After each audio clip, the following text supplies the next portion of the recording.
مریم، جیسے آپ نے بتایا کہ آپ کی والدہ ظاہر ہے کہ وہ اس وقت بہت شدید دلیل ہے، انکانشیس ہیں، تھوڑا سا ان کو جی بالکل میں نے دیکھا، اور اٹیچمنٹ بھی ہے.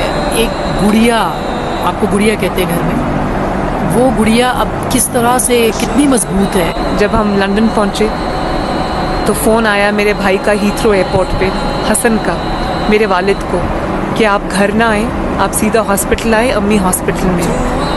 تو میرے والد نے پوچھا کہ کیا ہوا ان کو، کیوں ہاسپٹل میں؟ کہا جی بلڈ پریشر ڈراپ کیا تھا. انہوں نے ہمیں کچھ نہیں بتایا. جیسے ہم ہاسپٹل پہنچے تو میرے بھائی اور بہن، جب میں نے ان کے روتے ہوئے چہرے دیکھے تو میں نے پوچھا کیا ہوا، تو انہوں نے کہا کہ امی کو کارڈیک اریسٹ ہو گیا.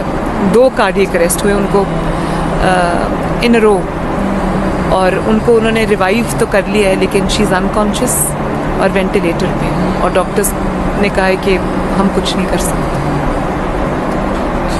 تو وہ آسمہ ایک بہت تکلیف دہ لمحہ تھا. اور اس کے بعد پورا مہینہ انہوں نے نہ آنکھیں کھولیں، نہ انہوں نے کوئی رسپانس دیا، ریسپریٹر پہ رہیں، بے ہوش رہیں. ابو اور میں آوازیں دیتے رہے، ہر روز جا کے آوازیں دیتے تھے، صبح سے شام ہاسپٹل میں بیٹھتے تھے اسی امید میں، یہی دعا کرتے تھے کہ ایک دفعہ وہ ہمیں پاکستان جانے سے پہلے دیکھ لیں. اسی اثناء میں فیصلہ بھی آ گیا. تو کل جب ہم نے واپس آنا تھا آسما، تو آپ آئی وٹنس ہیں اس چیز کی کہ جب ہم نے واپس آنا تھا تو انہوں نے اچانک آنکھیں کھولی. اللہ تعالیٰ کے کام ہوتے ہیں، اللہ تعالیٰ کو پتہ نہیں کیا منظور تھا. انہوں نے آنکھیں کھولی اور ان کی آنکھوں سے 2 آنسو.